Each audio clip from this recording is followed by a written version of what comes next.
Sveiks, mani sauc Eduards un tu skaties Staro TV.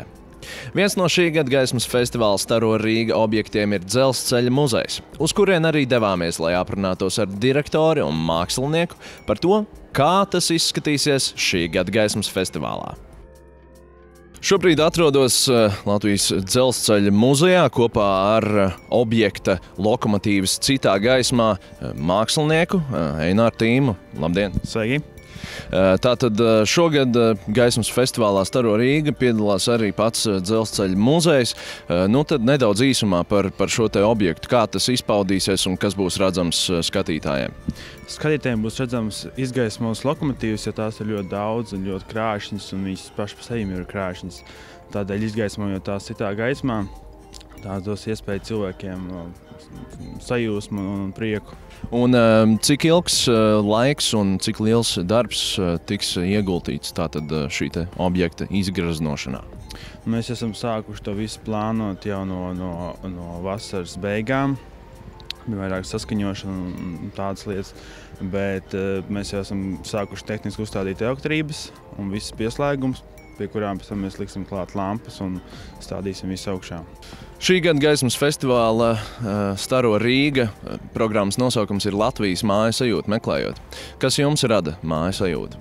Māju sajūtu, manuprāt, rada cilvēki un galvenokārt cilvēki. Un šogad tātad arī lokomotīvas būs redzams citā gaismā, tieši tāpēc no 18. līdz 21. novembrim visi laipni gaidīti un aicināti apmeklēt Latvijas Dzelzceļa muzeju.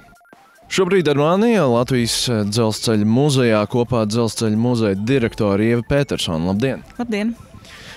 Tuvojās gaismas festivāls Staro Rīga, un šogad gaismas festivālā Staro Rīga piedalās arī pats Dzelzceļa muzejs, bet no visiem jūsu pieejamajiem un apskatāmajiem eksponātiem tomēr ir radusies vēlme izgaismot tieši pašas lokomotīvas. Kāpēc tā?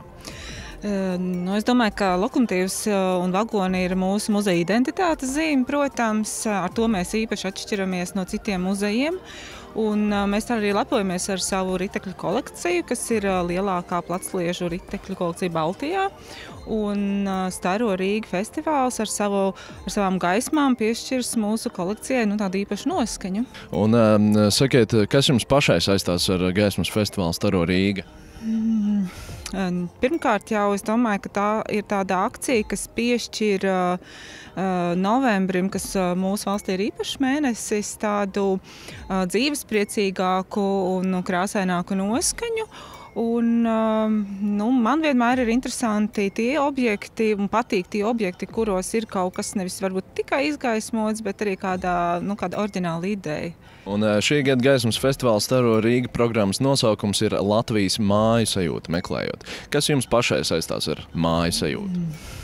Māju sajūtu, es domāju, ka tie ir cilvēki, kaut kādi konkrēti notikumi, bet ja plašākā mērogā, tad tādas ritualizētas darbības, kuras mēs varbūt, sākot no vienkāršām, laukos grābt lapas katru rudeni un meditēt pie dabas un beidzot ar svētku galdu 18. novembrī kopā ar ģimeni. Gaismas festivāls Staro Rīga ideja ir ne tikai izstarot gaismu, bet arī izstarot to energoefektīvi. Par to noteikti vairāk spēs pastāstīt Cietvielu fizikas institūta doktors Jānis Klepers.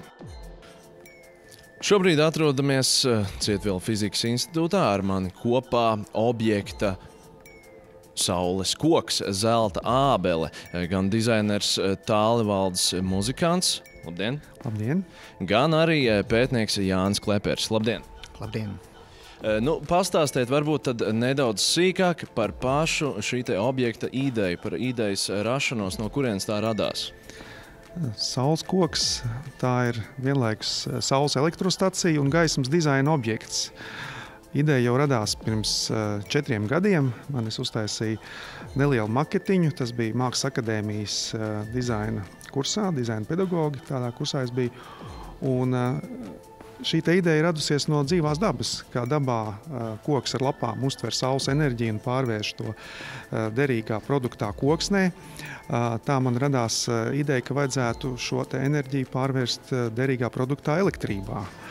Un faktiski tas ir tāds simbols mūsu saules enerģijas izmantošanai plašākā mērogā, lai cilvēkus mudinātu šo enerģiju izmantot, lai parādītu, ka tā ir zaļā enerģija, ka tā ir nākotnes enerģija un kad tā ir derīga arī mums šeit, Latvijā.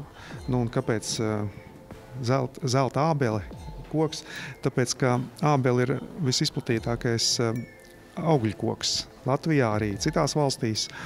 Un ar to es gribēju uzsvērt, ka tieši tos augļus, ja, ka šajā gadījumā tie augļi mums ir elektrība. Un enerģija, jā, kā tāda. Kārlim Skalbim ļoti skaisti pasaka par zelta ābeli. Un tad varbūt arī nedaudz par pašu funkcionalitāti.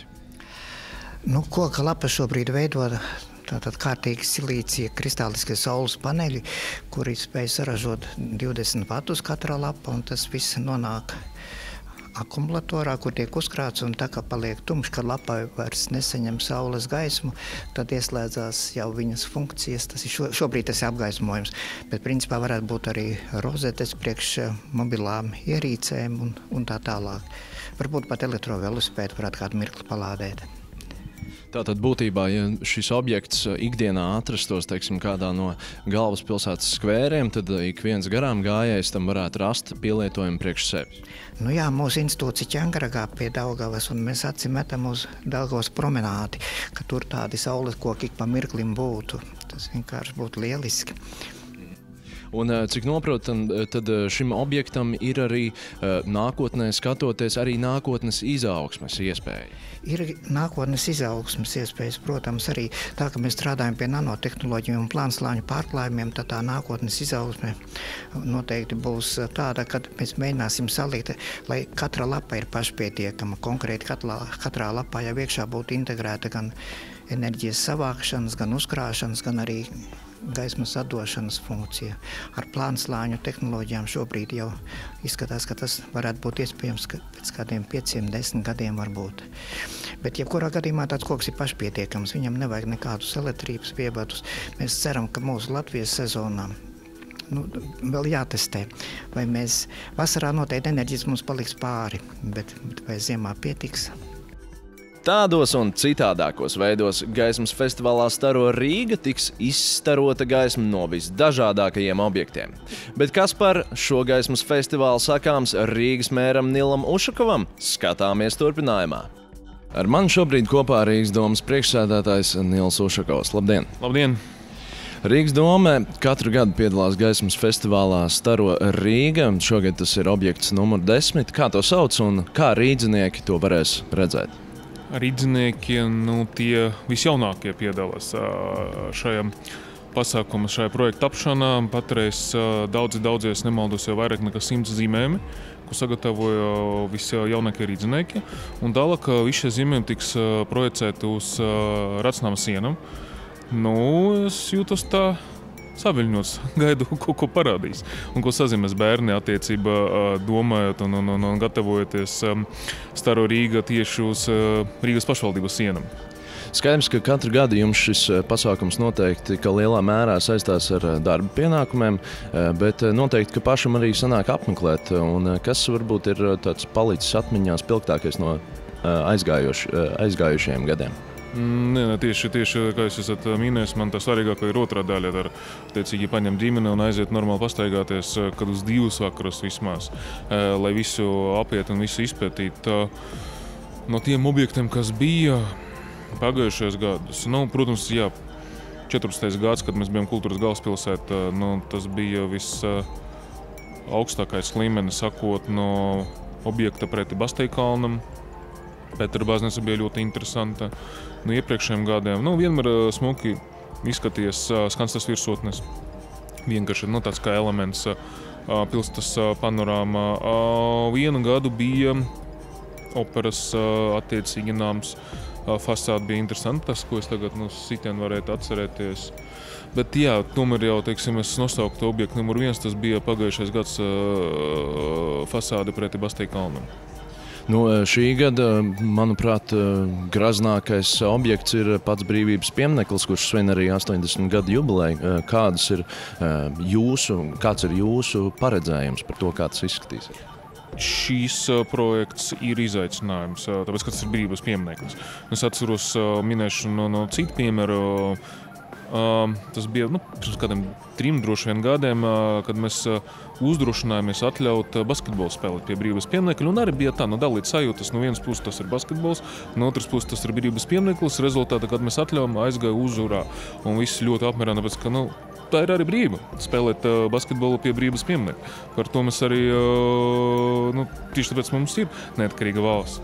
Un šoreiz arī es pieņemu, ka no paša sākuma, iespējams būs dalīts tāds, pat nevis sajūtas, bet sagaidīšana, tāpēc, ka uz brīvības pieminekli kaut ko projicēs. Bet esmu pārliecināts, ka tas ir projekts, kas izdosies un cilvēkiem tas patiks. Tāpēc, ka tas atkal projicēt uz brīvības pieminekli, Staro Rīga ietvaros, tā arī ir brīva, par ko 18. gadā arī viss cīnījās.